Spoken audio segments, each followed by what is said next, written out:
Hi friends, sambar cooker గిన్నెలో 2 glass బ్యాల్ వేసుకొని 2.5 కారం వేసుకొని కరివేపాకు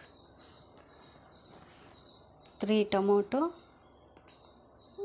వాటర్ 5 విజిల్స్ వచ్చినాక వంకాయ, ముల్లంగి, బెండకాయ, ఆలు, బీన్స్, క్యారెట్ శుభ్రం కడిగి కట్ చేసుకొని ఒక బౌల్ పెట్టి ఆయిల్ వేసి అన్ని వెజిటేబుల్స్ వేసుకొని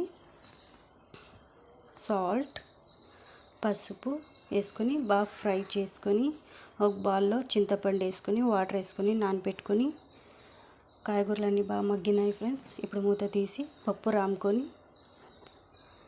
ఆ కాయగూరలో ఆ పప్పు అంతా వేసి చింతపండు రసం వేసి ఎంత కావాలో అంత వాటర్ వేసుకొని సాంబార్ పొడి వేసి బాగా ఉడుకుతా ఉన్నప్పుడు చాలా బాగా వచ్చింది ఫ్రెండ్స్.